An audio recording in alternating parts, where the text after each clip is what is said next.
so that we can further our mission and help people see Jesus. And I also say those 5 people are also the mission. Like, why would we neglect those 5 people who said yes to show up today to greet, and we're not doing anything intentional to let them know that they are being discipled and poured into, and we expect to see God work through them, and we want to hear what they heard today, what they saw today, because it's a discipleship opportunity that we are just neglecting. Like, it's not reserved just for small group and Bible study. Okay, so wonderful. Okay, so I told you, or I think I showed you or teased you. I think I got your feedback or whatever on the lead up framework that I teach through when I work with leaders in all different ministry areas. And one of those areas is well, there's 5 different areas of ministry health that I have identified that are markers of ministry health. One of those things is that people would be growing in faith as part of your ministry team. Like if you have volunteers, you have 50 volunteers, that one of the marks of a healthy or thriving ministry team is that your people are also growing in their faith, like growing in excellence, doing a great job with that. They are prepared. That's a marker of health. They are connected to one another. That's a marker of health. But if your people are doing all these things, but they are personally not growing in their faith in some way because of their interaction or being a part of your ministry team, then there's an area of your ministry team that's not healthy. I mean, this is ministry. And so these people are, like you're saying, these people are the mission as much as they are serving to further the mission. Right. So can you get tactical for me and explain how you coach or how you lead leaders to treat their volunteers as the mission? Not, I mean, like, so let's say, like, okay, you've expressed they are the mission and they get it. Like they're like, oh, okay, yeah, you're right. They are the mission. What do you coach them to do tactically to help to disciple that person or to help them to grow in their faith or whatever, whatever the spiritual development discipleship goal is for them? Yes. Okay. So this starts from identifying who your leaders are, first of all. Sure. And so this came years of trying to figure out who are the leaders. Why are those leaders really impacting and discipling and doing the things? Mm-hmm. And so as a really first glance, we would say we want to look for people who are approachable and coachable. My brain only can work so hard, so that's easy to remember. Mm-hmm. So that helps me say, wow, that person is well liked. Anyone can go up and talk to them, whether it's a child or the pastor. They're just that approachable guy or gal. The other part is, are they coachable? And that's where this really comes into play. Mm-hmm. And coachable meaning they're leaning in, they're asking questions, they're not in there. So when I would have folks say, oh, I lead a so-and-so at my department, my company, I can be a leader. That's not the test for me.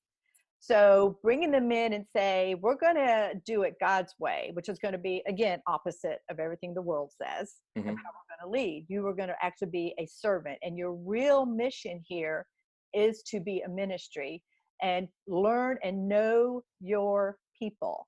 It's just knowing your people. If you know that this person on your team loves the Lord and is just a rock star, then it's my responsibility to learn from that person. I'm like, wow, you're awesome.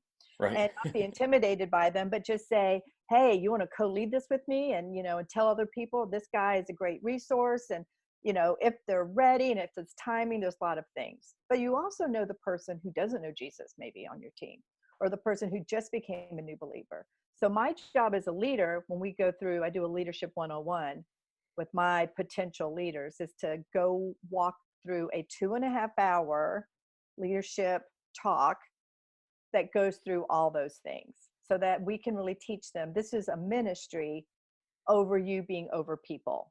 Mm-hmm. Do you have like a book that you use or a curriculum for that? I wrote a 2-page commitment form. You made it. Yeah. Okay. Well, then they can get in touch with you somewhere to. Yeah. But it's get that information. There are so many great leadership books out there. I mean, and I'm a sponge with all that. I love reading it all. Love so much of it. Have you seen Mac Lake's Leading Leaders book? That one I don't know. I bet you'd like it. He is leadership pipeline guy, and so this is a book for that you as a department leader, department head, would give to and walk through with a team leader or a coach, maybe, depending on how your team is structured. But it's a guide to how to lead leaders. I mean, I can read this. Developing the character and competency to lead leaders is the tagline. Anyway, Mm. so I figured that might be Ooh. helpful. Yeah, yeah, You'll yeah. do Thank stuff, you. but if you're a sponge, here's a little more water to. Yeah, yeah, thank you. No, that looks like, because we always say I want to be a leader, building teams of leaders, right? And the Yeah. whole thing is that it's not just one, it's all of us. So when they come through that class, it's interesting because I realized I have to be very intentional. Like I can't assume anything, Right. right? So when Right. we would talk about, there were like 10 core things. We're going to talk about gossiping. We're going to talk about accountability. We're going to talk about how does it mean to really lead your team and support your team in a ministry function, accountability. And Mm-hmm. what does it look like if someone doesn't show up on your team? You follow up with them, not because you want to beat them up. They weren't there because maybe something happened, and we're going to be the stopgap. We're going to build relationships. Mm-hmm. So it's really teaching them to, in that responsibility of leading the team with some of the logistics, that their ultimate goal is to shepherd them and pastor them and know that they matter and they care, that you care for them. And so we do that from the get-go in identifying leaders. And when I tell people to come to that leadership meeting, it doesn't mean they're a leader. I say, come here first and then decide. Mm-hmm. So that helps people weed out, like, oh, that's what you meant, what have you. And great conversations come up from that. And now I know my leaders. And then I teach my other leaders how to have those conversations with people as well. But then once they're on the team, depending on the level, the high level, what I call directors, which basically replaced me every Sunday, like they ran things. They had keys to everything. They had jobs for everything. I met with them monthly. And we would really dig into what's going on, feedback, and they had a voice and we had an agenda, and they would send me what were the hot topics that they needed input on. And there's nothing like getting a group of those leaders around a table, face to face, not Zoom, as they all lean in and go, I was thinking the same thing, or I'm struggling, and they are teaching one another, not me. Right. So when I get out of the way of all that, and that's when they start owning that that's their church and how they have way more better ideas than I do. And I just sit and listen and facilitate.